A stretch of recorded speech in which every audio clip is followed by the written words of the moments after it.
The alarm clock. Nobody talks about stop scrolling. Seriously, stop right there. Because what you're about to read has the very real potential to change the entire trajectory of your life. Not someday, not eventually, starting in the next 21 days. Here's the question nobody in your life has had the courage to ask you. What if the person you've been up until this moment isn't actually who you are, but simply who you were conditioned to become? Think about that for a second. Every belief you carry about what you're capable of, every story you've accepted about why your life looks the way it does, every quiet assumption you've made about what's possible for someone like you, none of it was written in stone. None of it is permanent. And none of it has to define your tomorrow. Most people will never hear this. They'll drift through their 20s, their 40s, their 60s, waiting for the right moment, the right circumstances, the right version of themselves to finally show up. And that moment never comes. Not because change is impossible, but because nobody ever handed them a map. This book is that map. What you're holding or listening to right now is not another feel-good guide filled with vague advice and recycled inspiration. This is a precise, scientifically grounded, psychologically tested blueprint for human transformation. A step-by-step system that has helped people across the country go from paralyzed to purposeful, from financially stuck to financially free, from invisible to undeniable, in just 21 days. Not 21 days of grinding, not 21 days of white-knuckling it through a routine that doesn't stick. 21 days of strategic identity-level change that rewires the very way your brain operates. Permanently. You might be skeptical. Good. Skepticism means you've been burned before by promises that didn't deliver. But here's what's different this time. We're not asking you to change what you do. We're asking you to change who you are. Because when the identity shifts, everything else, the habits, the decisions, the results, shifts automatically. That's not motivational poetry. That's neuroscience. What you'll discover in the pages ahead has nothing to do with hustle culture, morning routines, or productivity hacks. This is something far more fundamental. You will understand, perhaps for the first time, why you've been stuck. Not because of laziness, not because of bad luck, but because you've been trying to change the fruit while leaving the roots entirely untouched. You've been adjusting the output while the underlying program kept running the same instructions it always has. That program is your identity. And once you know how to rewrite it, deliberately, systematically, using the actual mechanics of how your brain works, nothing about your life will ever feel the same again.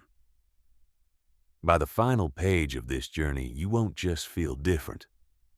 You'll think differently, move differently, and make decisions differently. The person who started this book will feel like a stranger, and that stranger will have no hold on you anymore. The alarm clock is ringing. It's time to wake up into the life you were built for. Before we begin, a word about how to use this book. Each of the 15 chapters that follow is designed to work in sequence, not because earlier chapters are prerequisites in an academic sense, but because they build on each other in the way that a genuine transformation builds, layer by layer, depth by depth, each new understanding creating the foundation for the next. Read them in order, at least for the first time. Then return to whichever chapters speak most directly to where you are in the process. If you're listening to this as an audiobook, consider keeping a notebook nearby. Not to take academic notes, but to capture the thoughts, insights, and commitments that will inevitably arise. The most important words you'll encounter in this journey won't be on these pages. They'll be the ones that surface in your own mind as these ideas collide with your own life, your own patterns, your own particular version of untapped potential. Write those words down. They are the beginning of your blueprint. And if at any point the ideas here feel uncomfortable, if they challenge stories you've been telling yourself for a long time, if they create friction with the version of yourself you've grown accustomed to, lean into that discomfort rather than away from it. That discomfort is not a warning sign. It is a signal. It means you are close to something real, something that matters, something that has the power to genuinely change your life. Let's begin. The 21-day window. Why 3 weeks changes everything. Let's start by dismantling the biggest myth about personal transformation, one that has kept millions of people stuck in a cycle of false starts and quiet despair. You've almost certainly heard that it takes 21 days to build a new habit. Maybe you tried it. Maybe you committed to waking up at 5 in the morning, or hitting the gym every day, or meditating before breakfast. And when day 22 arrived and you were back to sleeping in, you blamed yourself. You told yourself you lacked the discipline, the willpower, the drive. But here's the truth nobody told you. The 21-day principle was never about habits. It was about something far deeper. In the 1950s, Dr. Maxwell Maltz, a reconstructive surgeon practicing in New York City, noticed something remarkable about his patients. After surgery, it took them roughly 3 weeks before they stopped feeling phantom sensations in their previous body. 3 weeks before their mental image of themselves caught up to their new physical reality. He wasn't observing a behavioral quirk.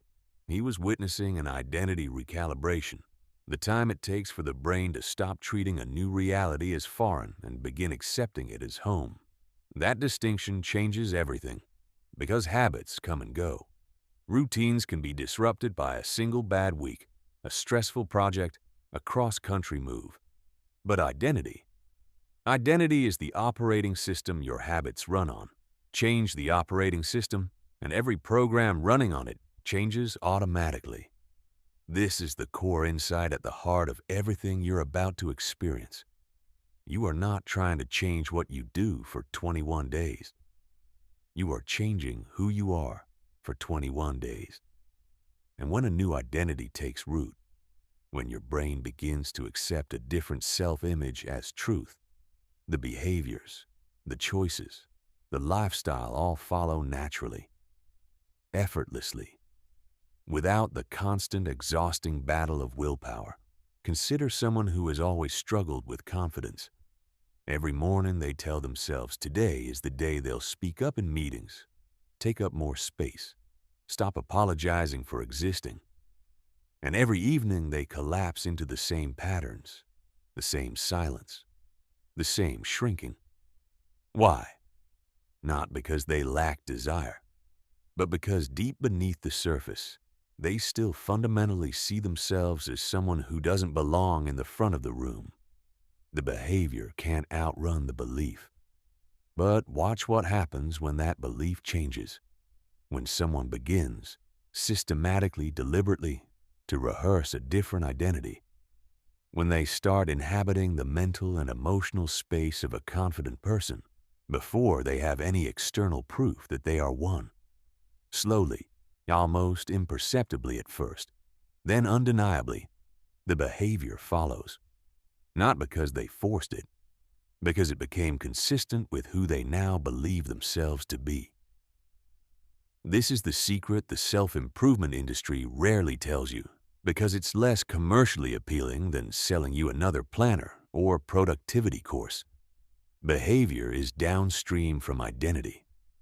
Always. No exceptions. The person who is naturally disciplined doesn't struggle to exercise. The person who genuinely sees themselves as a leader doesn't agonize over whether to speak up. The person who fundamentally identifies as someone who creates value doesn't procrastinate on doing the work that creates it. They do these things automatically because these things are consistent with who they are. This is why 21 days works, not as a magic number, but as a scientifically grounded window of focused transformation. It's long enough to override deeply grooved neural patterns and install new ones, short enough that your conscious mind can sustain commitment without burning out. It's the sweet spot where neurological change becomes psychologically irreversible. Research from the European Journal of Social Psychology found that on average, new behaviors take 66 days to become automatic, but significant neurological shift, the kind that makes change feel real and self-sustaining, begins at approximately 21 days of consistent practice. This is not the completion of your transformation. It is the ignition of it. The moment when the new neural pathways have grown strong enough that they can begin to support themselves. Here's the question to hold as you move forward.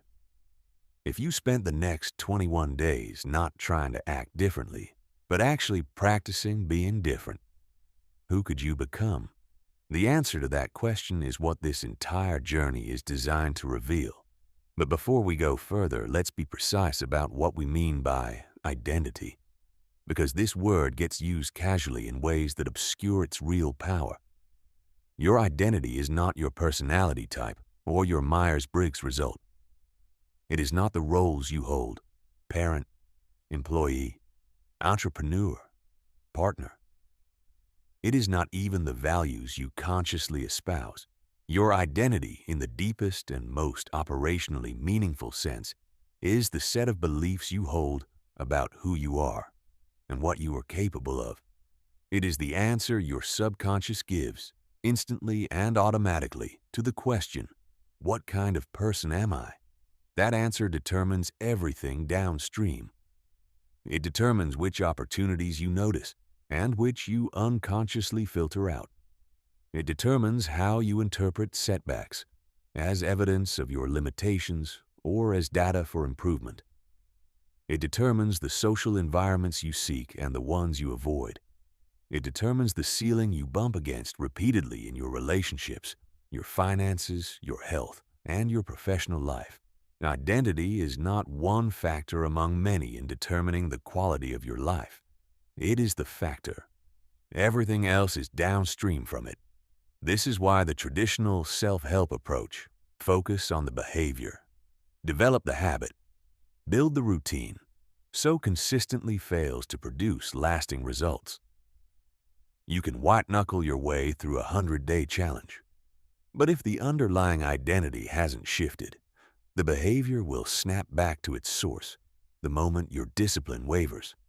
And discipline always wavers eventually, because it was never designed to run indefinitely. Identity doesn't need to be sustained by willpower. It sustains itself. 21 days, used strategically and with the right understanding, is enough to begin the identity shift that makes everything else automatic. Not enough to complete the journey. Transformation is a lifelong orientation, and we'll address that in the final chapters. But enough to move the needle at the deepest level, enough to prove to your nervous system that a new default is possible, enough to cross the threshold from effortful practice to emerging naturalness. That threshold changes everything. The identity shift, becoming the person you were always meant to be. Your identity is the most powerful and most underestimated force operating in your life right now. It shapes every decision you make, every relationship you attract, every opportunity you pursue, and every one you walk away from. It's the invisible hand behind your behavior, the silent narrator of your internal experience. And yet most people have never once stopped to examine it. They assume they are simply being themselves. They don't realize that the self they're being isn't who they fundamentally are. It's who they were taught to believe they are. A collection of stories absorbed from parents, teachers, peers, failures, and cultural conditioning. An identity assembled by circumstance, not chosen by design. And here's where it gets both uncomfortable and incredibly exciting. Your identity is not fixed. It is not determined by your bloodline, your credit score, your past mistakes, or your current circumstances. Your identity is a story. And like any story, it can be rewritten. Right now, there is an identity running inside you that is keeping you exactly where you are. Maybe it whispers that you're not the type of person who succeeds in business. Maybe it quietly insists that lasting love isn't really for you. Maybe it tells you, over and over in 100 subtle ways, that you're somehow less capable, less deserving, or less equipped than the people you admire. These aren't facts. They're files, and files can be deleted and replaced. The problem is that most people try to change their results while keeping their identity intact. They chase success while still seeing themselves as struggling. They reach for confidence while internally still believing they're inadequate. They want financial abundance while identifying at their core as someone who always comes up short. And the internal conflict that creates is exhausting. Because your subconscious mind, which governs roughly 95% of your daily thought and behavior, will always win that fight. It is relentless in its mission to keep you consistent with who you currently believe you are. Psychologists call this self-concept maintenance. Neuroscientists call it the default mode network. Whatever you call it, the mechanism is the same. Your brain actively resists any experience, behavior, or result that contradicts your existing self-image. It's not personal. It's not malicious. It's biological housekeeping. Your subconscious is doing exactly what it was designed to do, maintaining consistency. The problem is that the identity it's maintaining isn't the one that serves you. Think of your subconscious like a sophisticated thermostat. Set to a particular temperature, it works tirelessly to maintain that setting, bringing the heat up when things cool down, cooling them off when they get too warm. If your thermostat is set to struggle, it will create conditions that restore struggle whenever success begins to emerge. If it's set to inadequacy, it will generate the thoughts, behaviors, and decisions that restore inadequacy whenever confidence begins to build. This is why lottery winners often return to their pre-lottery financial state within a few years. This is why people who lose significant weight frequently regain it. The external results changed. The internal thermostat didn't. But here's the pivot point, and it's enormous. When you change the identity the thermostat is protecting, it will work just as tirelessly to maintain the new setting. The same mechanism that kept you stuck becomes the engine of your transformation. Every alarm it raises, every defense it builds, every automatic response it generates, all of it begins operating in service of your transformed self. So the question is no longer, what do I need to do differently? The question is, who do I need to become? Not someday. Not when the circumstances shift. Now. Because you cannot wait for the evidence before you step into a new identity. You have to step into it first and let the evidence follow. That's what identity rehearsal means. You practice being the person you're becoming before you have any proof that you are them. You think from their mindset, speak with their vocabulary, carry yourself with their posture, and make decisions from their values. Will it feel authentic at first? Not completely. That's expected. Every actor experiences the awkwardness of a new role before inhabiting it fully. Every athlete feels the stiffness of a new technique before it becomes muscle memory. The discomfort of unfamiliarity is not evidence that something is wrong. It is evidence that something is changing. Your new identity must be specific, emotionally charged, and lived, not merely described. It is not enough to say you want to be successful. You need to define exactly what kind of person you are becoming. How do they start their mornings? How do they handle criticism? What do they believe about themselves when no one is watching? What kind of energy do they bring into difficult conversations? The more granular and visceral this picture, the more traction your subconscious mind can gain on it. You are creating a character so fully realized that your brain begins to mistake the rehearsal for the real thing, which, neurologically, is exactly what it is. There's a concept in acting called the method, a technique pioneered by Stanislavski and later adopted by some of the most transformative performers in Hollywood history. The core insight of method acting is that genuine performance doesn't come from imitation. It comes from actually becoming.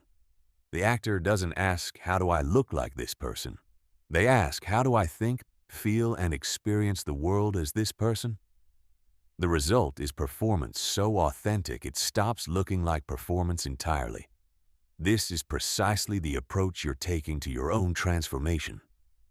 You are not trying to imitate a successful, confident, disciplined, or fulfilled person.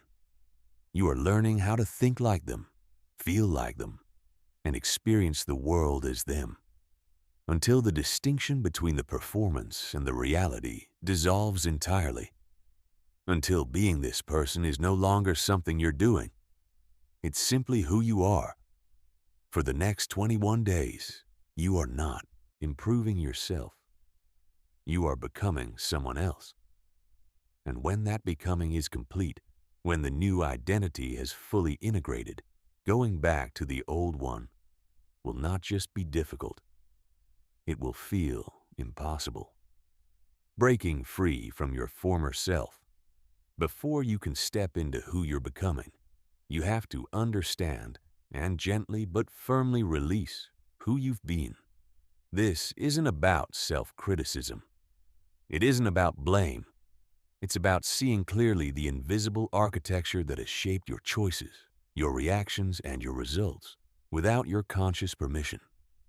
Every belief you currently carry was installed at some point in your past. A comment from a teacher that landed too hard. A pattern you watched a parent repeat year after year. A failure that felt so final you decided it meant something permanent about your worth. A cultural message that told you what people who look like you or grew up like you can and cannot achieve. None of these beliefs were chosen. They were absorbed. And the tragedy is that most of them were never accurate to begin with. They were simply the best interpretation your younger self could construct from the data available at the time. But here is the critical problem. Those interpretations are still running.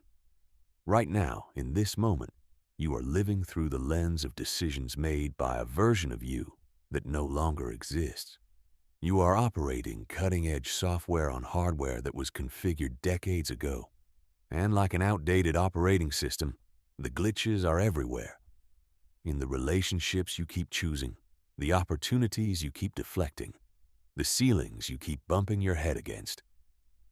Recognizing limiting beliefs is harder than it sounds, because beliefs don't feel like beliefs.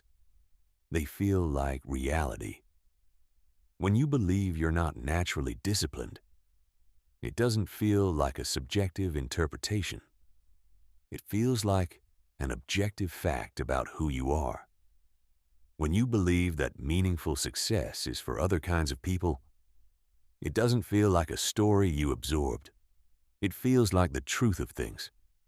That's what makes them so insidious. They're invisible precisely because they've been accepted as the fabric of reality. So let's bring some of them into the light. Think about the area of your life where you feel the most stuck. Now ask yourself, what do I believe, really believe, about this area? Not what I wish were true. Not what I know intellectually. What do I feel to be true, in my gut, when I'm being completely honest?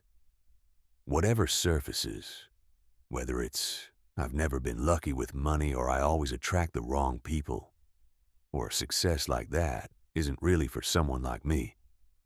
That is a program, and programs can be rewritten. The most insidious quality of limiting beliefs is that they're self-sealing. When you believe you're not capable of something, you unconsciously avoid the situations that would challenge that belief. You interpret ambiguous events as confirmation of it. You focus on the evidence that supports it and dismiss evidence that doesn't. You unconsciously sabotage opportunities that would force you to step into a bigger version of yourself. The belief creates the very reality it describes, and then the reality reinforces the belief. It's a closed loop, and breaking it requires a deliberate intervention. That intervention is identity transformation. When you begin consciously inhabiting a new identity, you interrupt the loop at its source. Instead of tweaking the behavior at the surface, you reprogram the belief at the root. What was self-sealing in one direction becomes self-fulfilling in the other. There will be resistance. Your former self is not going to dissolve quietly. It has been the dominant voice in your internal dialogue for years, possibly decades. It has built elaborate systems to keep you safe, or more accurately, to keep you predictable. Because to your nervous system, predictable feels like safe, even when the predictable is painful and limiting. When you push against that programming, expect pushback. The fear that rises when you try to be different isn't proof that you shouldn't change. It's proof that you're changing something real. The more intense the resistance, the more important the transformation you're attempting. Think of it as the final argument of a belief system that knows its days are numbered. Your job over the next 21 days is not to eliminate the resistance. It's to recognize it for what it is, the dying protest of an outdated identity, and keep moving forward anyway. Every time you choose your emerging self over your former self, you weaken the old signal and strengthen the new one. Neurologically, emotionally, psychologically, the power shifts. The chains are real. But they're not made of steel. They're made of stories. And you are the author now. One of the most liberating realizations in this entire process is understanding that breaking free from your former self is not an act of betrayal. It is not ingratitude toward the people who shaped you or the experiences that formed you. Your past self did extraordinary work. It survived. It adapted. It found ways to function in environments that were often less than ideal. Honor that. Thank it. And then gently but firmly let it know that its job is done. The version of you that needed to stay small to stay safe is not being abandoned. It's being graduated. You're not escaping your past. You're completing it. And on the other side of that completion is a version of yourself that doesn't carry the weight of outdated programming, doesn't flinch at opportunities, doesn't shrink in the face of possibility. A version of yourself that moves through the world with the quiet, unshakable confidence of someone who has chosen, deliberately, consciously, completely, who they are going to be. That choice starts today. The neuroscience of reinvention. How your brain makes change. Permanent. For most of human history, scientists believed the brain was essentially fixed by early adulthood. That by the time you reached your mid-20s, your neural architecture was largely set in stone. Your personality, your emotional tendencies, your cognitive patterns, locked in. This belief wasn't just confined to labs and textbooks. It seeped into the culture, into the proverbs, into the resigned shrugs of people who had stopped believing they could fundamentally change. That belief was wrong, profoundly, demonstrably, life-changingly wrong. Over the past 2 decades, neuroscience has confirmed something that will permanently alter how you think about your own potential. Your brain is not a fixed structure. It is a living, constantly adapting organ that rewires itself based on your thoughts, your experiences, and your behaviors every single day, at any age. This phenomenon is called neuroplasticity. and understanding it changes everything about how you approach transformation. Here's how it works at the most basic level. Every time you think a thought, your brain creates a neural connection, a tiny bridge between neurons firing together. The first time you think a thought, that bridge is fragile, nearly invisible. But every subsequent time you think it, the bridge gets reinforced. It grows stronger, wider, more automatic.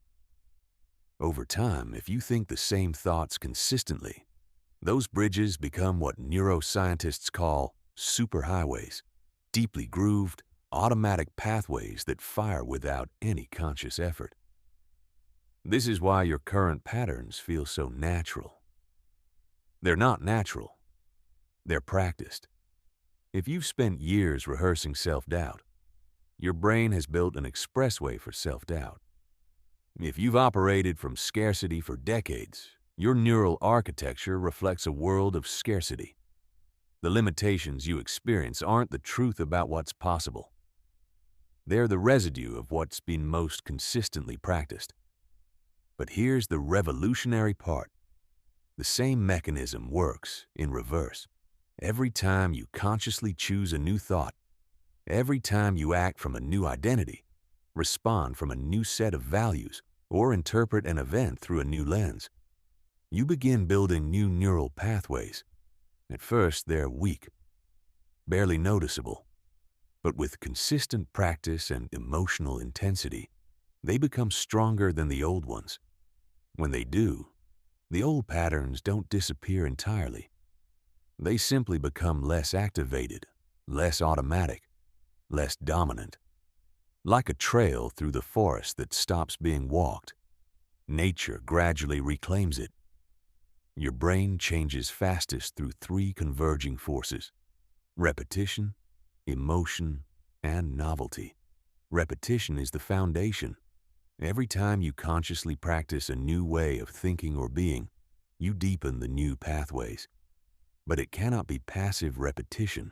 It must be engaged, deliberate repetition with full presence and intention. Your brain is remarkably good at distinguishing between going through the motions and genuinely showing up. Emotion is the accelerant.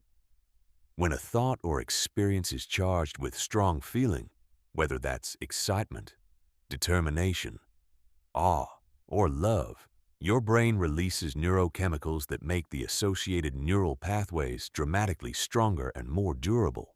This is why a single emotionally intense experience can change a person's life forever, while thousands of mild experiences leave them unchanged. Emotion is the ink with which memories and identities are written.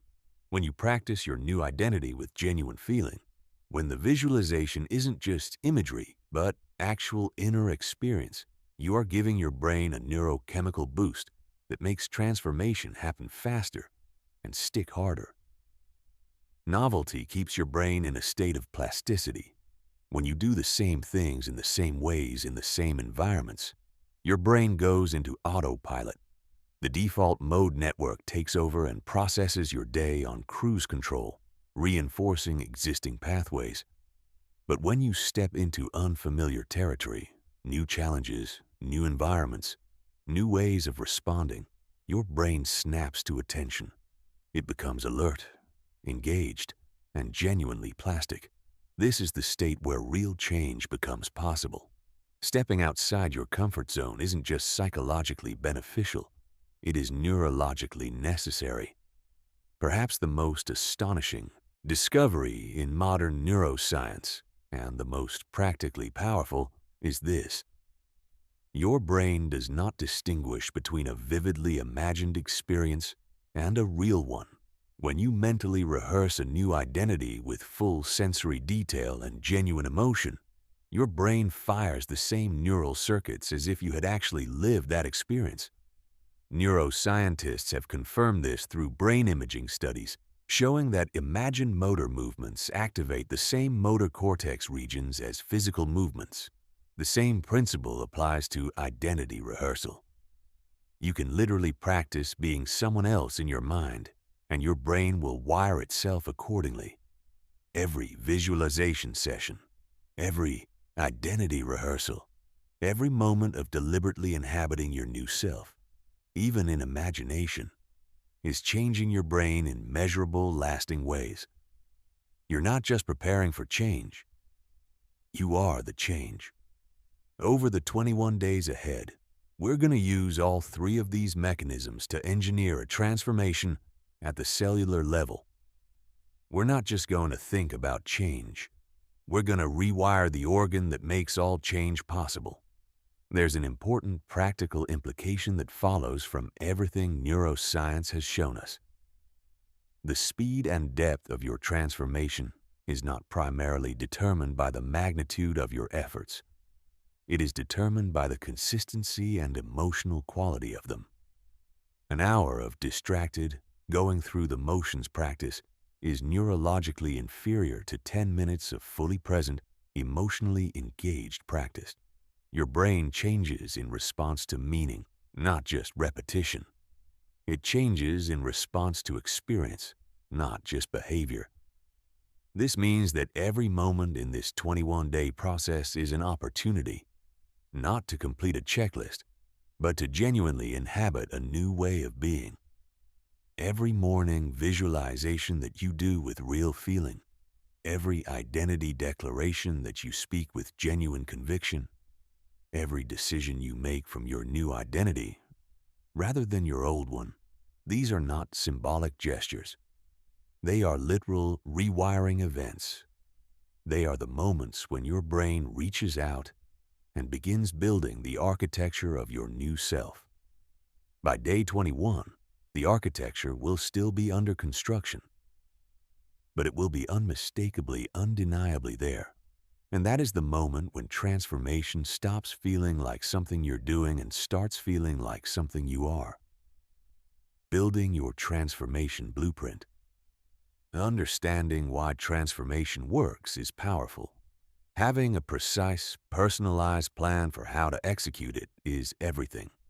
Most people approach personal change the way they might approach a cross-country road trip without a GPS, with enthusiasm at the start, increasing frustration as the wrong turns accumulate, and eventual abandonment somewhere in a metaphorical nowhere. The destination was real. The desire was genuine. What was missing was a reliable map. Your transformation blueprint is that map. And unlike generic self-help plans that promise results for everyone and deliver them for almost no one, this blueprint is built around you.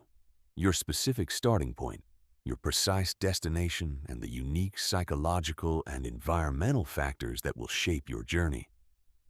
The first component is your transformation vision, a detailed, emotionally resonant, present tense description of who you are becoming, not who you want to be someday, who you are becoming right now in real time. This vision must be written in the present tense, as if it's already unfolding. Not, I want to be confident, but I am someone who naturally commands any room I enter. Not, I hope to build financial success, but I am a person who creates and manages wealth with intelligence and intention. Every word signals to your subconscious that this is not a fantasy. It's a direction of travel that has already begun. Make this vision comprehensive. How do you carry yourself in this new identity? How do you speak? How do you respond when things go wrong? What decisions feel obvious to you now that used to feel paralyzing? What kind of energy do you bring into every interaction? What does your morning look like? How do you handle the inevitable setbacks that life delivers to everyone? The richer and more specific this picture, the more powerfully it pulls your subconscious toward it. You want to create a vision so vivid, so emotionally compelling, so precisely detailed that your brain cannot help but begin organizing itself around it. The second component is your transformation strategy, the specific, systematic actions you will take every day to bridge the gap between who you are now and who you're becoming. This strategy has 4 pillars. The first pillar is mindset reprogramming, identifying the specific beliefs, thought patterns, and internal narratives that currently limit you, and deliberately replacing them with expanded ones. This isn't wishful thinking. It's targeted cognitive restructuring, supported by the neuroscience we explored in the previous chapter. The second pillar is behavioral alignment, choosing specific daily actions that are congruent with your new identity. These are not random productivity habits. They are identity-consistent behaviors. If you are becoming someone who operates with excellence, you might commit to doing your most important work first, every single day, before anything else competes for your attention. If you are becoming someone physically vital and disciplined, you commit to moving your body intentionally every morning, not as punishment, but as a ritual of self-respect. The third pillar is environment optimization, a topic we'll explore in depth in a later chapter, but introduced here as a non-negotiable part of your blueprint. Your environment is constantly broadcasting signals to your subconscious about who you are. If those signals contradict your new identity, you are fighting a battle on two fronts simultaneously. If they reinforce it, the transformation accelerates dramatically. The fourth pillar is identity reinforcement, the ongoing daily practice of reminding yourself through visualization, affirmation, journaling, and conscious choice of who you are becoming. The mind forgets easily and reverts to the familiar quickly. Reinforcement is the countermeasure. The third component is your transformation metrics, the specific measurable indicators you will use to track your progress. Internal metrics matter most here. How naturally your new identity is beginning to feel. How quickly you recover when you slip into old patterns. How often your automatic thoughts are now aligned with your transformed self rather than your former self. The fourth component is your transformation support system. Research from the Dominican University of California found that people who share their goals with another person and check in regularly are significantly more likely to achieve them. Find one person who genuinely wants to see you transformed, someone who will hold you accountable to your new identity, not comfort you back into your old one. Finally, your blueprint must include a contingency plan, a predetermined strategy for the inevitable moments of resistance, setback, and self-doubt. Because they will come. And the people who have a plan for those moments move through them. The people who don't stop. Your blueprint is your North Star. Build it carefully. Trust it completely. Return to it daily. Let's talk about what the blueprint actually looks like in practice. This isn't an abstract framework. It's a document you create, a living reference you return to every morning and every evening throughout the 21 days. It should be written down, not just thought about. Research on goal achievement consistently shows that the simple act of committing goals to paper increases the probability of achieving them by a significant margin. Writing it down moves it from the realm of intention into the realm of commitment. It shifts the relationship you have with the goal, from something you're considering to something you've chosen. Your blueprint might be a single page or 10 pages. The length matters less than the depth. What matters is that when you read it, you feel the pull of the person you're becoming. When you read your transformation vision, you should feel something, a resonance, a recognition, an excitement that sits in your chest rather than just your head. If it reads like a corporate mission statement, rewrite it.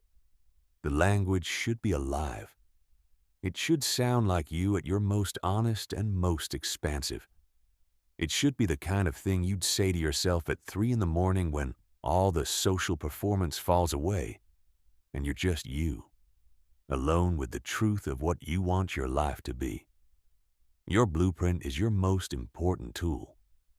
It is the document that will guide you on the days when you don't feel like showing up, when the old identity is pulling hard, when the progress seems invisible. On those days, and there will be those days, your blueprint is the anchor. Read it, feel it, recommit to it, and then take one small action that's consistent with the person it describes. That's all that's needed. One small action. The compound effect will handle the rest. The Daily Transformation Protocol. The 21-day transformation does not happen in a single dramatic moment of clarity. It happens in the accumulated weight of daily decisions, hundreds of small moments where you choose your emerging identity over your former one, your new story over your old one, your future self over the pull of familiar comfort. The Daily Transformation Protocol is the structure that makes those choices possible. It is not a rigid schedule that suffocates spontaneity. It is a deliberate architecture of the day that transforms every ordinary moment into an opportunity for identity reinforcement. It begins the moment you open your eyes. The first 30 minutes after waking are neurologically extraordinary. Your brain is transitioning from the theta wave state of deep sleep to the alpha wave state of relaxed consciousness, a window during which your subconscious is unusually receptive to new programming. Most people waste this window by immediately reaching for their phones, flooding their nervous system with notifications, headlines, and other people's realities before they've had a chance to establish their own. Instead, you begin with 5 minutes of identity visualization. Before you get out of bed, you mentally inhabit your transformed self. You don't picture your new life from a distance, like watching a movie. You step inside it. You feel the confidence in your posture, the clarity in your thinking, the ease in your relationships. You experience what it's like to move through a day as the person you are becoming. Your brain cannot tell the difference between a vivid mental rehearsal and actual lived experience. This is real practice.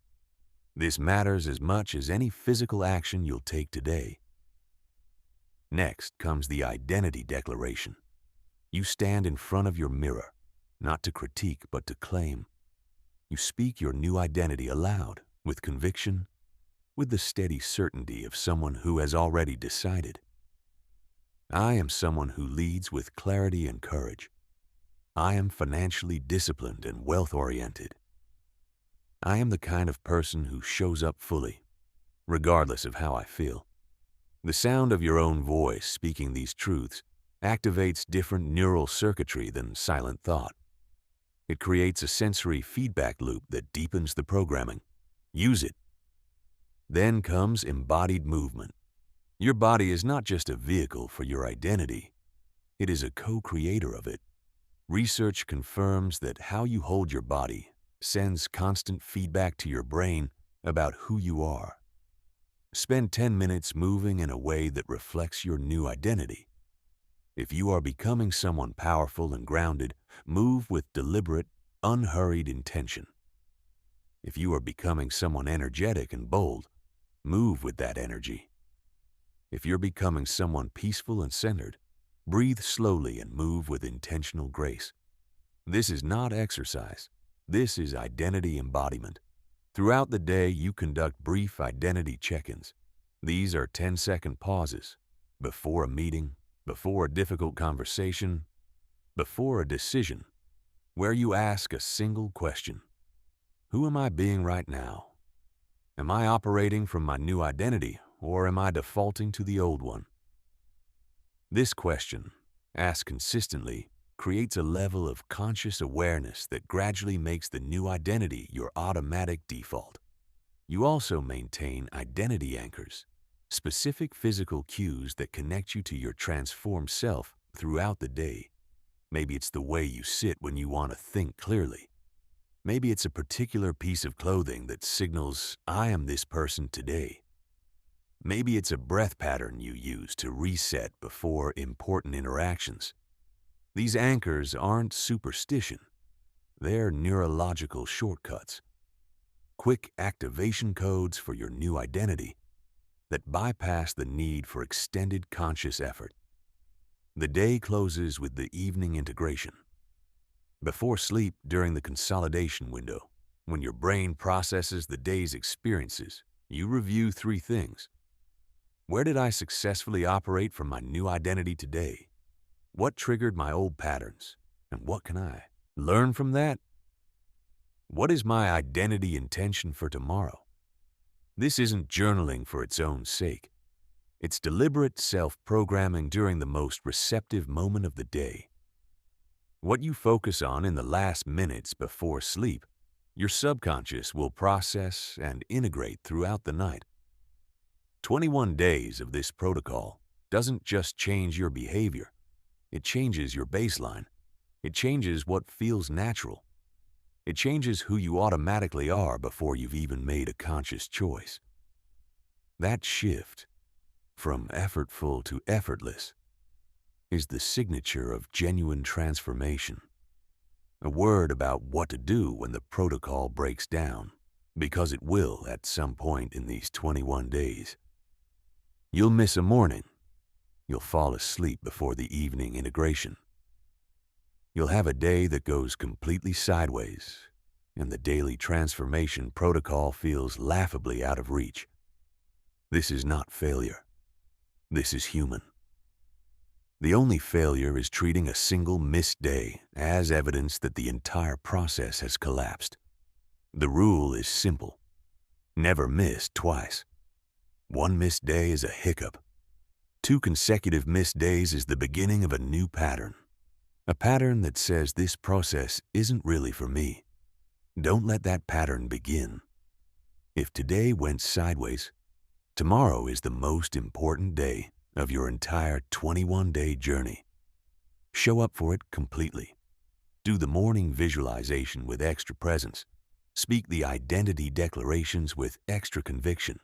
Make the evening integration especially thorough, not as punishment for yesterday, but as recommitment to tomorrow. The transformation is built not in the perfect days. Those are easy. It's built in the days when you come back. When the old self says you've already lost this and the new self says, not a chance. Those are the days when the deepest rewiring happens. Those are the days that will define who you become. When the old self fights back, overcoming resistance and self-sabotage. Let's have the conversation that most transformation books skip over, because skipping it is one of the primary reasons people fail. Your old identity is going to fight back. It is going to fight back hard, smart, and in ways you won't always recognize in the moment. This is not a character flaw. This is biology. Your brain's most fundamental directive is not to make you happy, successful, or fulfilled. It is to keep you alive and consistent. And from the perspective of your nervous system, consistency is survival. Predictability is safety. Even when the predictable is painful, even when it's a life far smaller than the one you're capable of, your brain will defend it fiercely, because at least it knows the threats. At least it has a map. Change, even positive change, represents unmapped territory, and unmapped territory means potential danger. This is why you'll notice the resistance showing up in particularly cunning forms. It won't always announce itself as fear. Sometimes it looks like sudden, inexplicable fatigue on the days when you've committed to doing the most important work. Sometimes it looks like a barrage of logical reasons why now isn't the right time. Sometimes it looks like an overwhelming urge to text someone from your past, binge a television series, or clean your entire apartment. Anything except the one thing that would actually move your transformation forward. This is self-sabotage. And the insidious thing about it is that it rarely feels like sabotage. It feels like circumstance. The most effective strategy for moving through resistance is not to try to eliminate it. You can't. The resistance is hardwired. The strategy is to anticipate it, name it, and move through it anyway. When you feel the fear rise as you prepare to do something aligned with your new identity, you say, internally or aloud, this is my old programming protecting itself. It's not real danger, and I'm moving forward. Then you move. Every single time you do this, you weaken the resistance and strengthen your new identity. Every single time, the resistance does not accumulate, it dissipates. What feels unbearable in week 1 becomes manageable in week 2, and barely noticeable in week 3. This is not a metaphor. It's the actual neurological process of old pathways losing their dominance as new ones gain strength. Graduated exposure is one of the most powerful tools for managing resistance. Instead of attempting maximum intensity immediately, you progressively raise the stakes. If your new identity is someone who speaks with authority in professional settings, you don't begin by leading a boardroom presentation. You begin by making deliberate eye contact in your next conversation. Then, you share one unrequested opinion in a small meeting. Then you volunteer to present a summary to a group of 5. Each successful step builds evidence that the new identity is real and sustainable. And evidence is the currency your subconscious accepts in exchange for releasing the old programming. Accountability is equally critical. When you share your transformation commitment with another person who genuinely cares about your growth, and schedule regular conversations where you must report your progress, you create external accountability that overrides internal resistance in the moments when your old identity would otherwise win. You are literally borrowing someone else's belief in your new self until your own belief is strong enough to stand alone. And finally, you must develop ruthless self-honesty about the payoffs of your old identity. Ask yourself without judgment, what do I get to avoid by staying who I've been? What fears does my old self protect me from? What responsibilities does my current identity allow me to sidestep? Understanding these payoffs doesn't mean you're weak or broken. It means you're finally clear-eyed enough to stop letting them run your life from the shadows. The resistance will come. It always does. But now you know what it is, and that makes all the difference. Here is what nobody tells you about the moment when resistance peaks. And it will peak, typically somewhere around day 4 through day 7, when the initial enthusiasm has faded, but the new neural pathways aren't yet strong enough to feel natural. In that window, the old identity makes its most compelling arguments. It sounds eerily reasonable. It says things like, maybe this just isn't who I really am. Maybe I'm trying to be someone I'm not. Maybe the authentic version of me is the old version, and I'm betraying myself by trying to change. This is the most sophisticated form of resistance, not fear, not procrastination, but philosophical doubt about the entire enterprise of the transformation. And it's sophisticated precisely because it contains a partial truth. You are, in some sense, trying to be someone you're not yet. But that's not inauthenticity, that's growth. The most authentic version of you is not necessarily the version you've most habitually been. It may well be the version you've been afraid to become. Push through that window. The other side of it is where the transformation lives, the compound effect of daily identity shifts. There's a reason why most people give up on transformation before it becomes visible. They're measuring the wrong thing at the wrong time. They expect transformation to work like a light switch, immediate, dramatic, unmistakable. When the change doesn't feel sudden and obvious, they conclude that it isn't happening.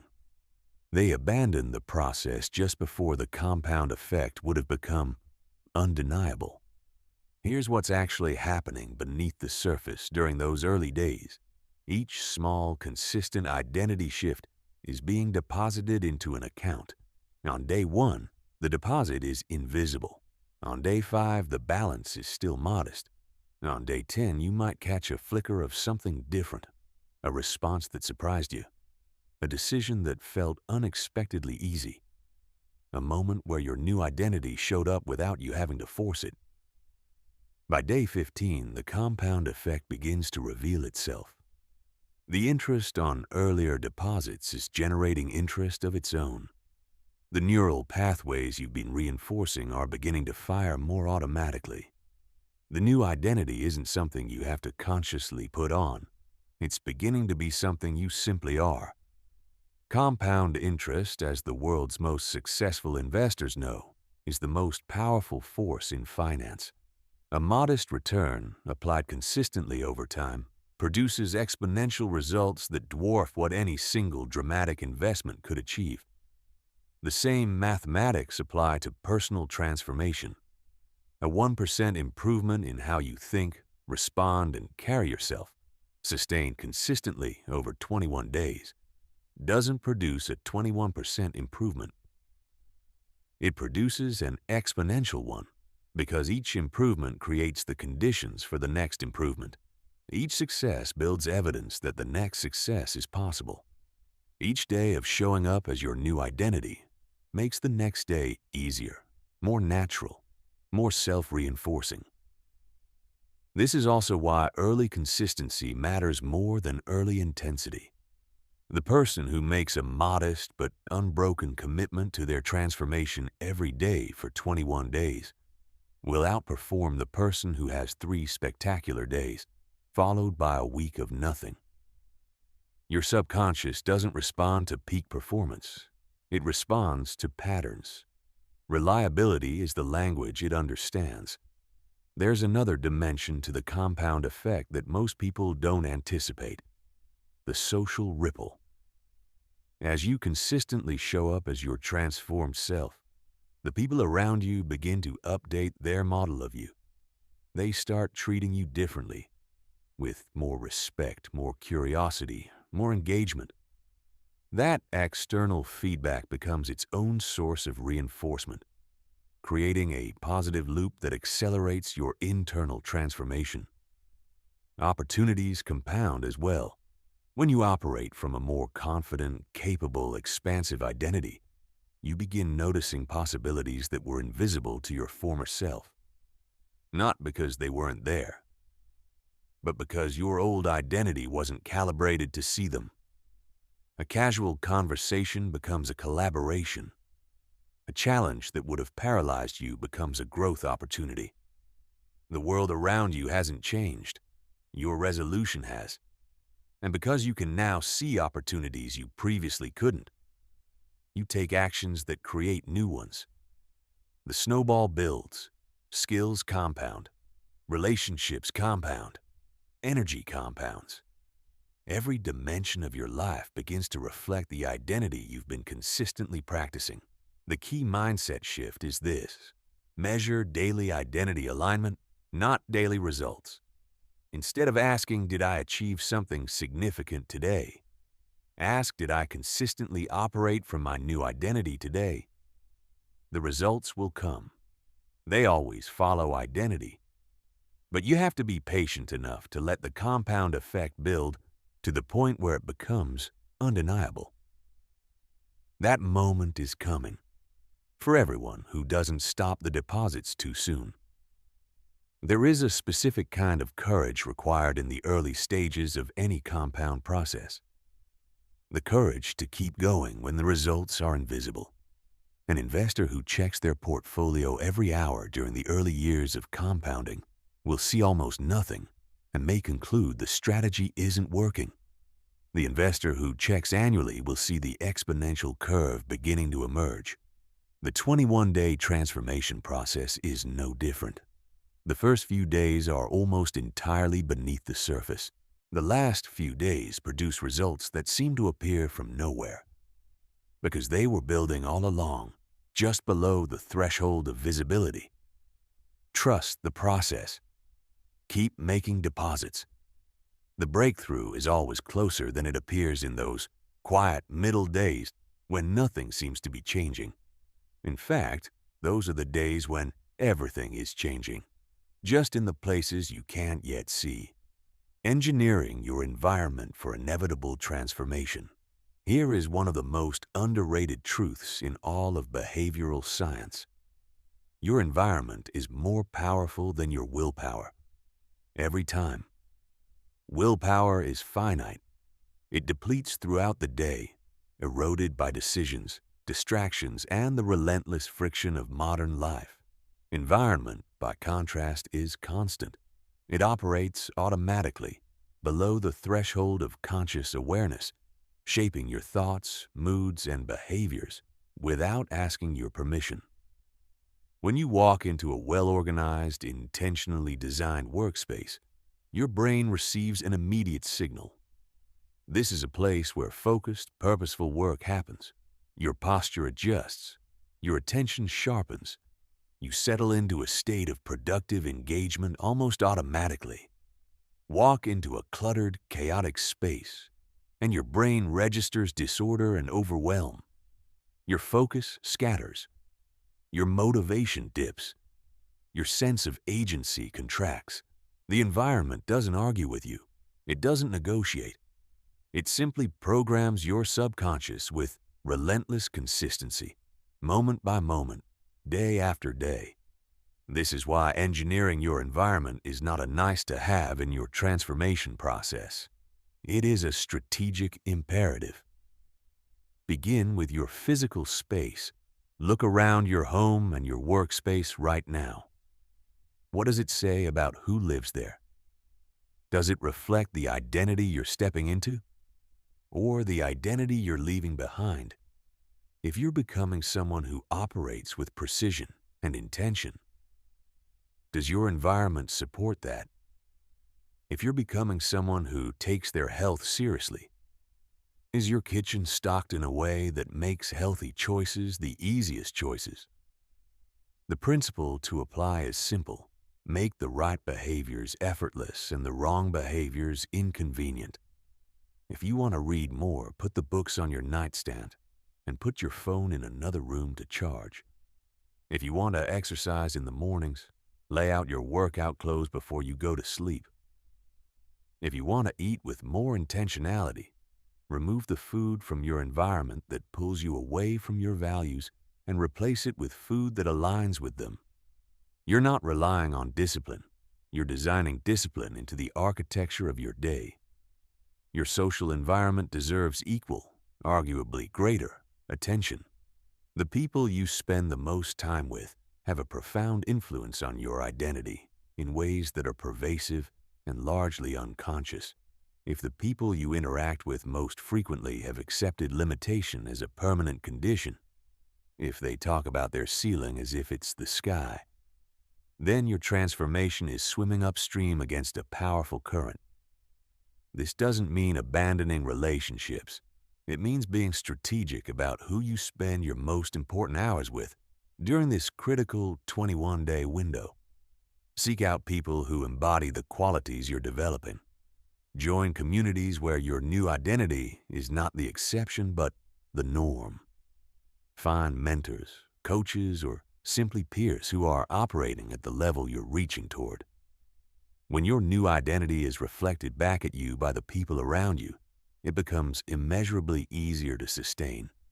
Your digital environment, the content your phone and laptop deliver to you throughout the day, is programming your subconscious with every swipe and scroll. If your feed is saturated with content rooted in outrage, scarcity, comparison, and cynicism, that is the water you're soaking in all day long. Be deliberate.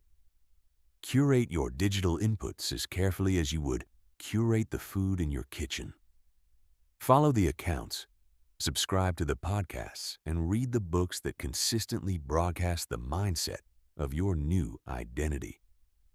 When your physical space, your social circle, and your digital environment are all aligned with your new identity, you create a condition where transformation becomes not just possible, but structurally inevitable. You stop fighting your environment and start being propelled by it. You go from swimming upstream to riding the current. And transformation, which once required extraordinary effort, begins to feel like the natural direction of travel. One final, often overlooked dimension of environment design: the stories you tell about yourself in social settings. The narratives you offer at dinner tables, in casual conversations, in the way you introduce yourself. These are environmental inputs too. Every time you say, "I've never been great with money," or "I'm not really a morning person," or "I'm just not the confident type," you are reinforcing the old identity with the most powerful medium available: your own voice in a social context. People believe what they hear themselves say, especially when they say it to others. Begin telling a different story, not a fabricated one, not a performance designed to impress. Simply a story that's oriented toward where you're going, rather than anchored to where you've been. I'm working on my relationship with money. I'm developing a morning routine that's changing how I show up. I'm learning to step into uncomfortable situations with more confidence. These statements are honest. They're humble. And they are quietly, powerfully reinforcing the identity you are in the process of becoming. Your environment includes the story the world hears about you. Make sure that story serves your transformation. Tracking progress and sustaining momentum. Transformation is invisible in the moment and obvious in retrospect. This creates a dangerous gap, a stretch of days where the internal work is deep and real, but the external evidence hasn't caught up yet. In that gap, momentum becomes your most valuable asset, and momentum is built and sustained through one practice above all others: deliberately tracking your progress. Most people make the mistake of measuring transformation exclusively through external outcomes. Did my income increase? Did the scale move? Did people treat me differently? These are lagging indicators. They reflect decisions made weeks or months ago. Waiting for them to shift before acknowledging your progress is like checking a garden for tomatoes the day after you plant the seeds. You'll see nothing and conclude you've wasted your effort. The leading indicators, the ones that actually predict where you'll be in 60 days, are internal. How naturally is your new identity beginning to feel? How quickly are you catching yourself in old patterns? And how much faster are you course correcting? How are your automatic thoughts shifting? These internal metrics are the real measurement of transformation. Track them.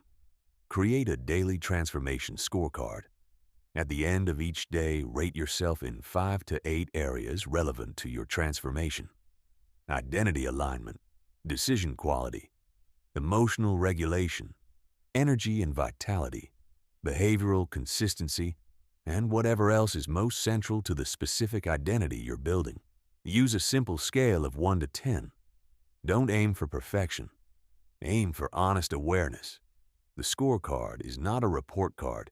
It is a navigation instrument. Over time, these scorecards reveal patterns that are invisible day to day but unmistakable week to week. You'll notice which environments tend to trigger your old identity. You'll discover which relationships drain your new self and which ones energize it. You'll identify the specific times of day when you're most vulnerable to old patterns and can therefore prepare countermeasures in advance. Progress is not linear. You will have days that score 8s and 9s across the board, followed by days where everything collapses into 5s and 6s. Do not interpret the dip as regression.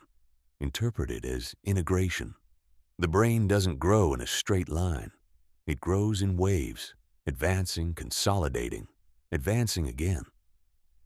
The days that feel like going backward are often the days when the deepest consolidation is happening below the surface.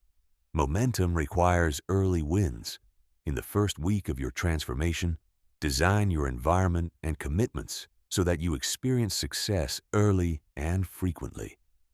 Start with identity expressions that are challenging but achievable. Build evidence. Every piece of evidence that the new identity is real and sustainable becomes fuel for the next push. Celebration is underrated as a transformation tool. Every time you operate from your new identity, Every time you catch yourself in an old pattern and consciously choose differently, celebrate it. Not in a performative way, in a genuine internal acknowledgement. I am changing. That actually just happened. This positive reinforcement triggers the same neurochemical reward response as external success, and it accelerates the neural wiring of your new identity. By day 21, you should have accumulated enough evidence of change that your transformation feels undeniable. The distance will surprise you, and in that recognition, you will find the most powerful fuel of all for everything that comes next. One of the most effective tracking practices is what might be called the Identity Evidence Journal. Each evening, write down one specific piece of evidence that your new identity is becoming real. Not a general reflection, a specific moment, a conversation where you responded from your new self rather than your old one. A decision that surprised you with how naturally it aligned with your values. A moment of courage that 6 days ago would have felt completely out of reach. These specific, concrete pieces of evidence accumulate into an undeniable case that you are who you're becoming. And your subconscious, which responds powerfully to evidence, begins to update its model of you accordingly. By week 3, this journal becomes something remarkable. You can read back through the entries and see the arc of transformation with your own eyes. The early entries, tentative and somewhat forced, give way to entries that read with increasing naturalness, increasing frequency, increasing confidence. The evidence builds. The identity solidifies. The old self recedes, all of it documented in your own words. Incontrovertible proof that the person reading week 3's entries is genuinely different from the person who wrote week 1's. That proof is one of the most powerful transformation tools you possess. Advanced integration, making the new identity permanent. By this point in the journey, you've had real experiences of operating from your new identity. You've felt moments where the transformation was undeniable, where you responded to a situation differently than the old you would have, where a decision felt obvious that previously would have been agonizing, where something in you just felt newer, clearer, more like who you actually are. Integration is the next level beyond practice. Practice is the deliberate, conscious effort to embody your new identity. Integration is when that identity becomes unconscious, when it no longer requires effort because it has become your natural default. The difference is the difference between consciously remembering to use your turn signal and doing it automatically after years of driving. The behavior is the same. The mechanism is entirely different. Advanced visualization is one of the most powerful integration accelerators. This goes significantly beyond the 5-minute morning practice. You construct detailed, multisensory mental simulations of challenging scenarios, situations where your old identity would have previously dominated, and you rehearse navigating them with complete fluency from your new identity. The specificity matters enormously. Don't visualize yourself being confident in a vague, impressionistic way.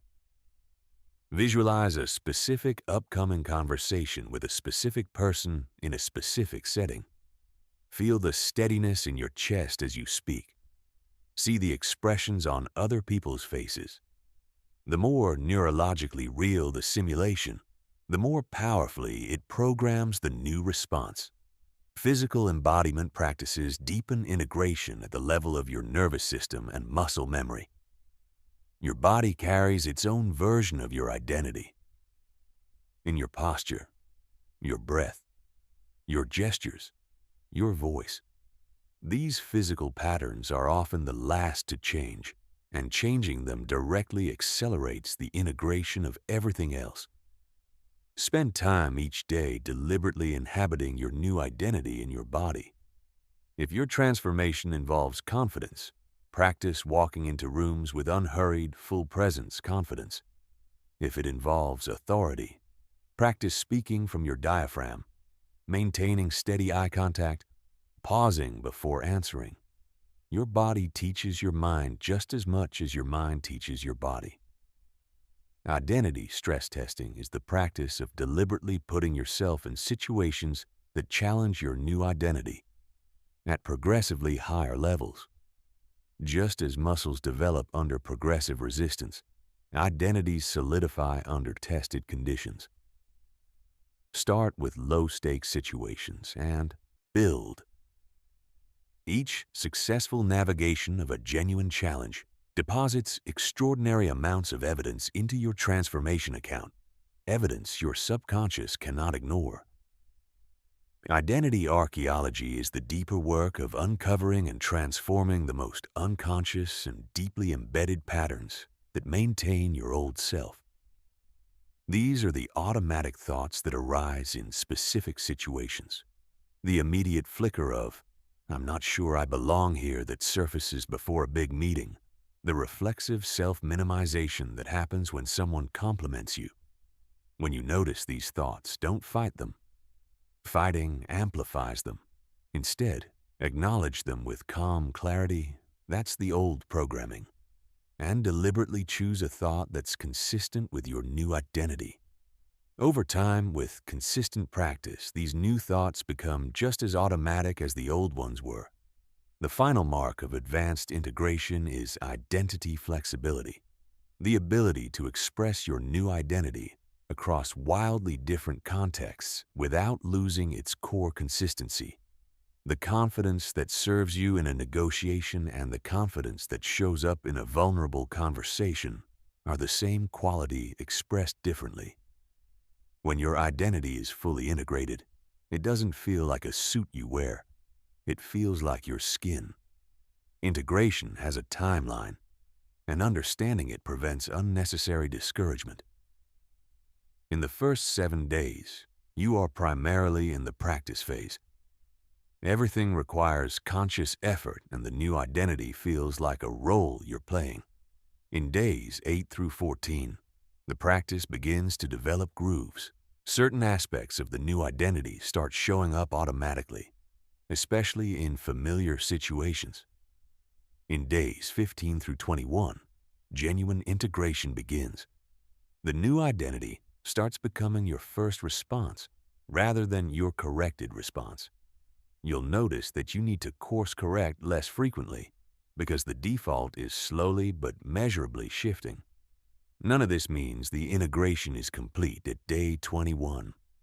Full integration, where the new identity is as automatic and natural as the old one was, takes longer. But day 21 marks the moment when the new identity is strong enough to sustain itself without the intensity of the initial 21-day protocol. It has developed roots. From here, consistent maintenance will allow those roots to deepen until the new identity is not just what you practice, but undeniably and completely who you are. Mastering your internal dialogue. If someone followed you around all day and narrated everything they heard you say, not to others but to yourself, what would that narrative reveal about who you believe you are? Most people never ask this question, and most people, if they could hear their internal dialogue played back to them, would be shocked by its content.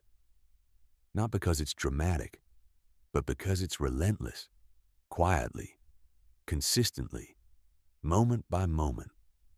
The internal narrator is reinforcing an identity, and for most people, that identity is significantly smaller than the life they're capable of. You have somewhere between 60,000 and 80,000 thoughts per day. Research indicates that roughly 90% of those thoughts are the same thoughts you had yesterday. If those thoughts are primarily rooted in self-doubt, limitation, and fear, then regardless of what you consciously intend, you are running a daily program that keeps you exactly where you are. Mastering your internal dialogue is not about toxic positivity or pretending that challenges don't exist. It's about becoming the conscious author of your mental narrative rather than the unconscious narrator of a story that was written by your past. The first level is thought awareness, the ability to observe your thoughts without being absorbed by them. You are not your thoughts. You are the awareness in which thoughts arise. Once you realize this, not just intellectually but experientially, you gain an entirely new relationship with your internal experience. You can have a thought of self-doubt and recognize it as a thought, not a fact. You can have a thought of limitation and acknowledge it as old programming, not current truth. The second level is strategic thought direction, actively generating thoughts that serve your transformation rather than merely allowing thoughts to arise on their own. Questions pull the brain forward more effectively than affirmations. Instead of "I am completely confident," which your brain may reject due to cognitive dissonance, try, "What would I do in this situation if I trusted myself completely?" Instead of "I am wealthy and abundant," try, "What would a financially intelligent person notice about this situation that I'm currently missing?" Questions engage your brain's natural problem-solving orientation and direct that energy in service of your new identity. The third level is developing an internal coach to replace your internal critic. An internal coach maintains high standards without demolishing self-worth. When you make a mistake, it asks, "What did I learn from that?" rather than, "What does that prove about me?" When you face a challenge, it asks, "What resources do I have available?" rather than, "Why is this always happening to me?" When progress feels slow, it says, "I'm building something that matters," rather than "I'm failing again." Finally, master the language of your internal narrative. The words you use to describe yourself and your experience are not neutral. They are performative. They create the reality they describe.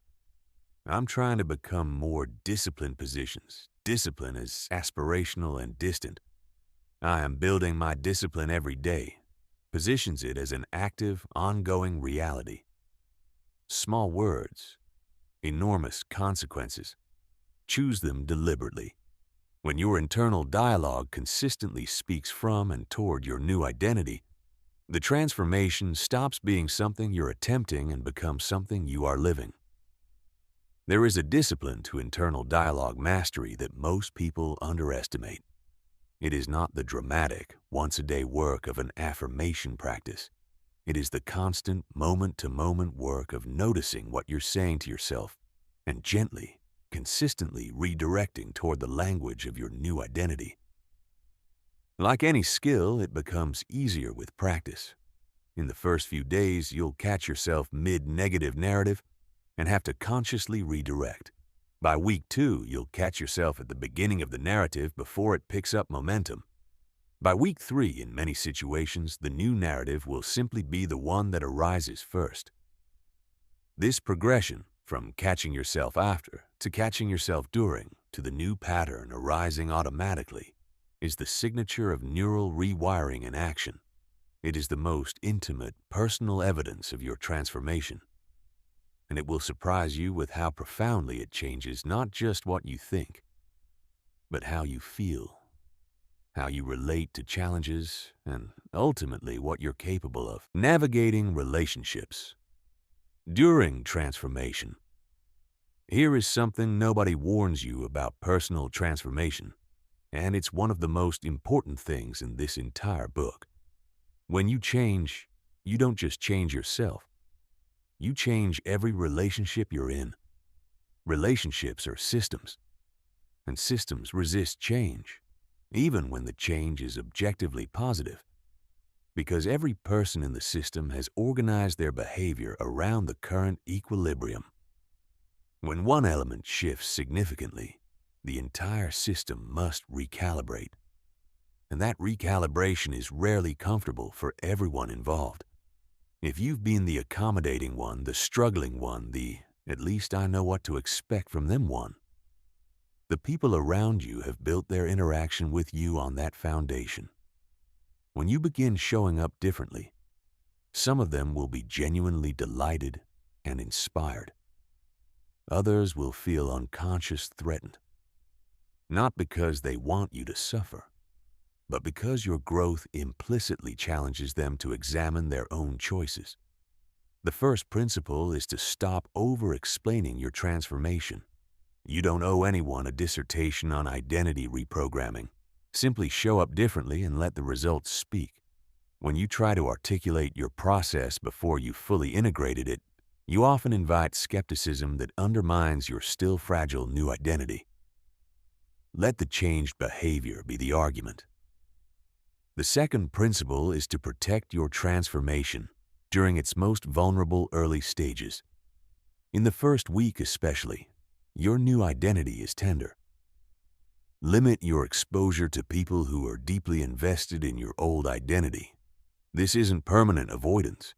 It's strategic protection during the most critical window. Some relationships will not survive your transformation.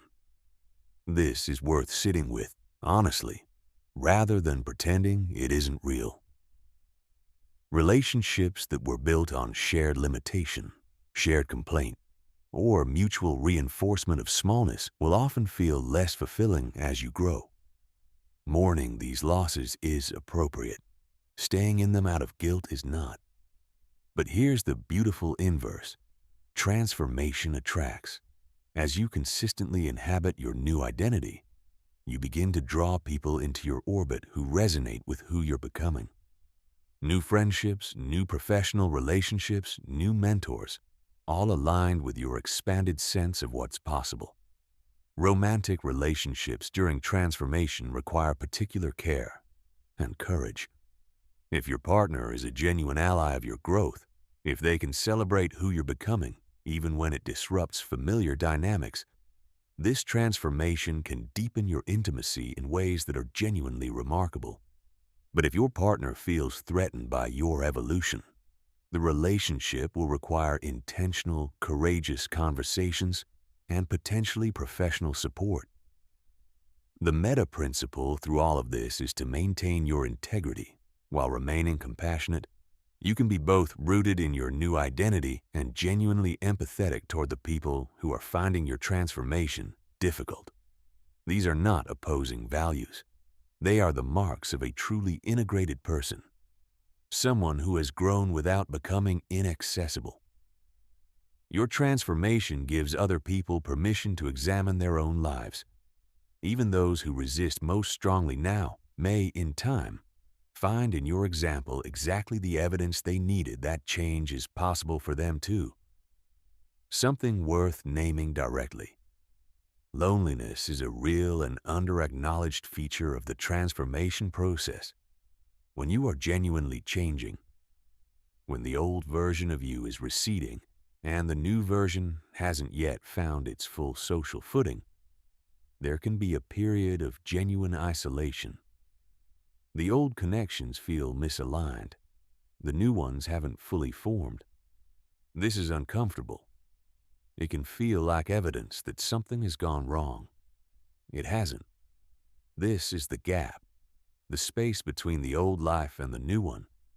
It is temporary and it is necessary.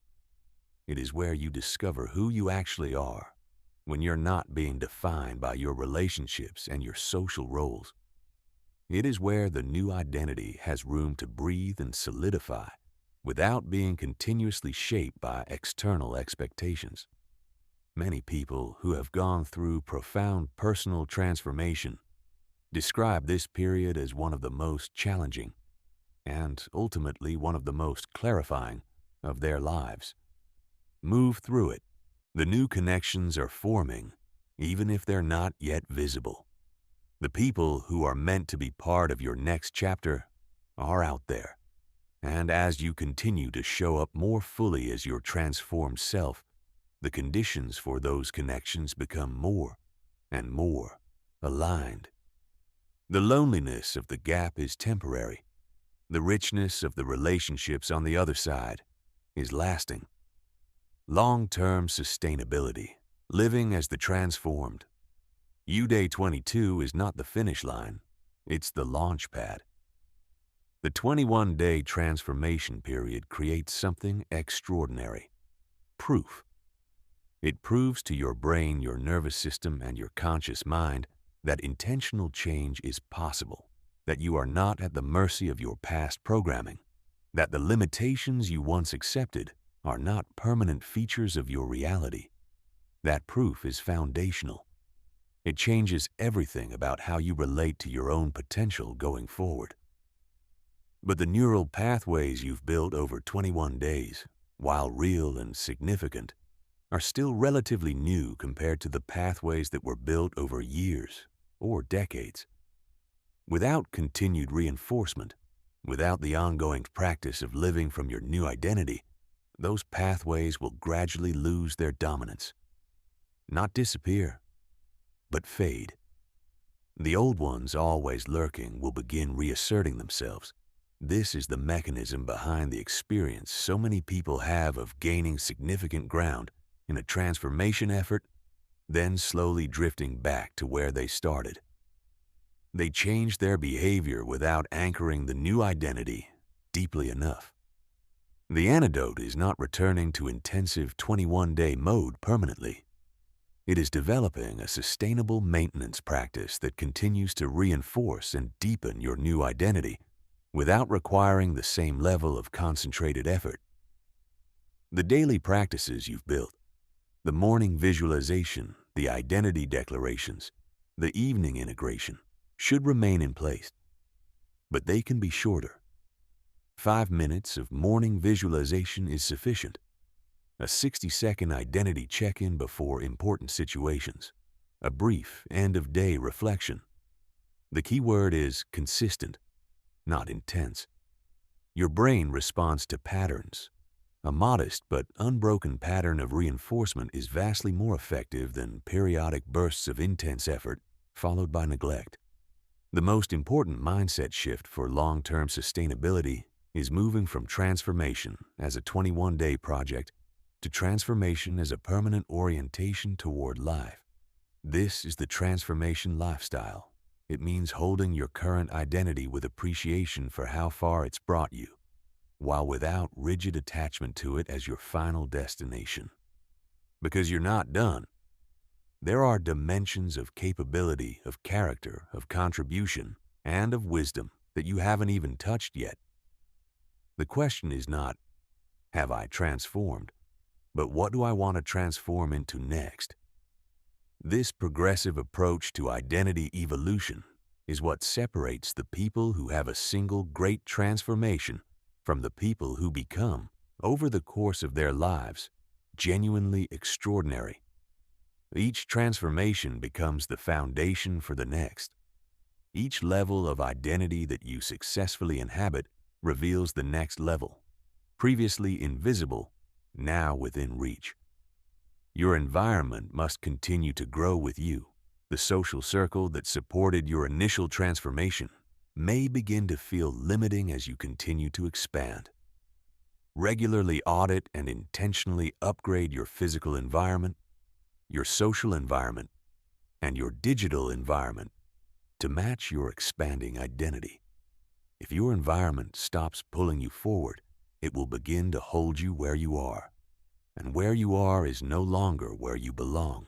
Mentorship becomes increasingly important as you continue to grow. Seek people who are already living at the level you're reaching toward next, not just to learn from them strategically, but to normalize the identity you're building, becoming someone who shares their transformation, teaching what you know, mentoring someone who is where you were, sharing your story with honesty and humility, deepens and reinforces your own growth in ways that few other practices can match. Your transformation is not just a gift to yourself.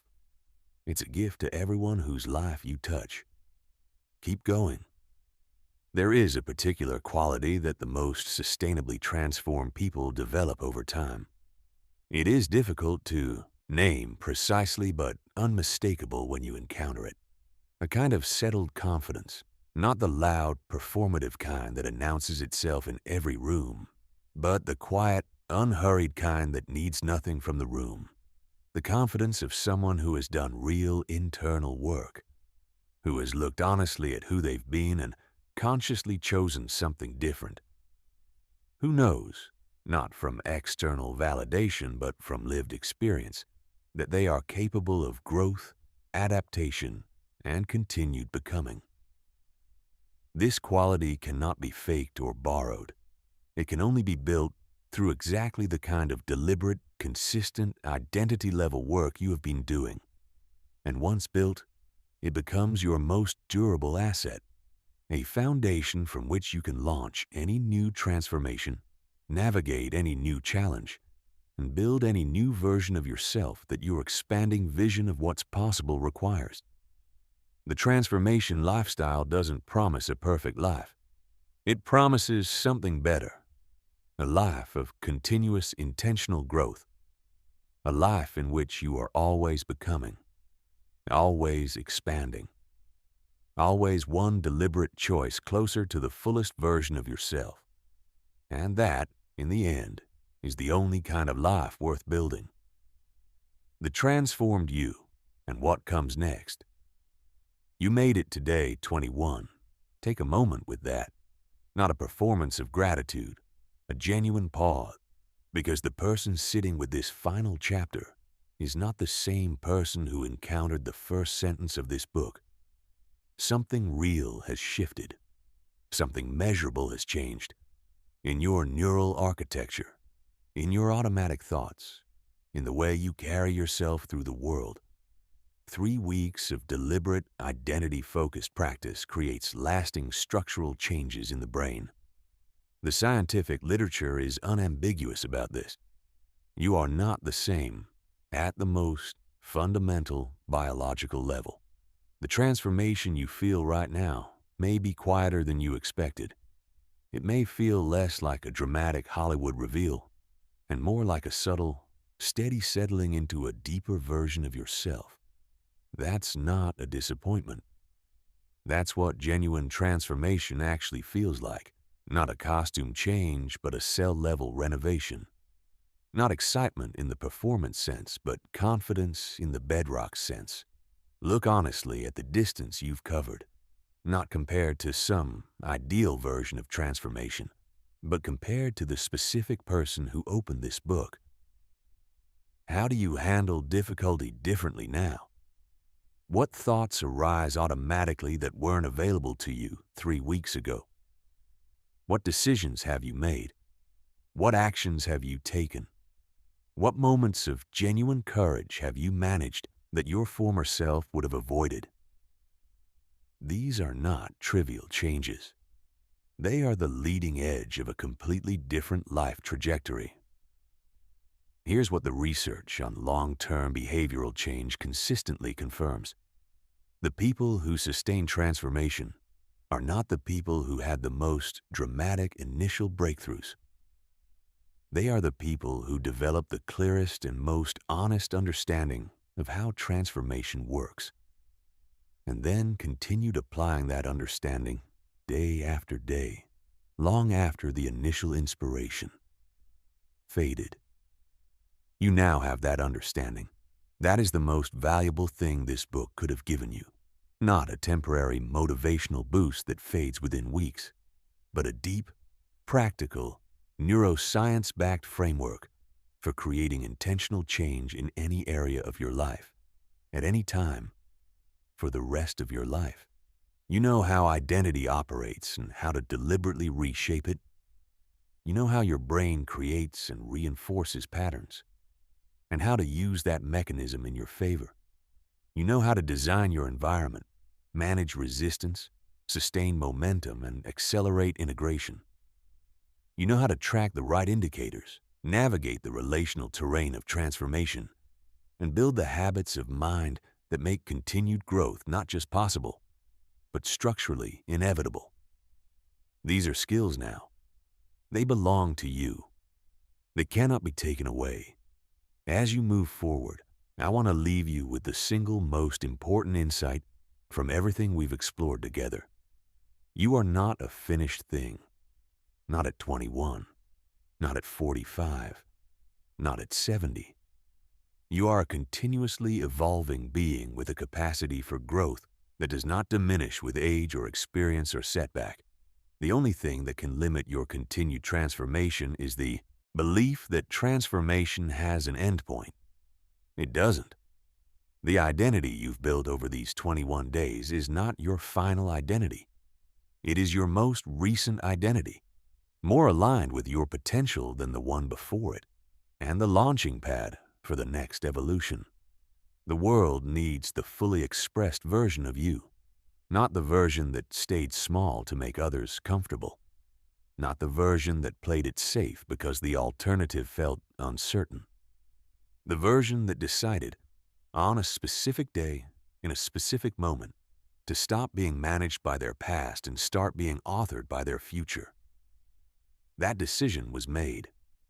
That person is you, right now. What happens next is yours to write. And if I know anything about the person who made it to this final page, I know this: it's going to be remarkable. Before you close this book, I want to ask you to do one thing. Not tomorrow, right now. Take out something to write with, a phone, a notebook, the back of an envelope, and write down in one sentence who you have become over these 21 days, not who you hope to become, not who you're working toward, who you have become. Write it in the present tense, with the confidence of someone who has earned the right to claim it, because you have. Read that sentence back to yourself, out loud, if you're able. Hear yourself say it. Let it land. Let your nervous system feel the truth of it, the realness of it, the weight of what it represents.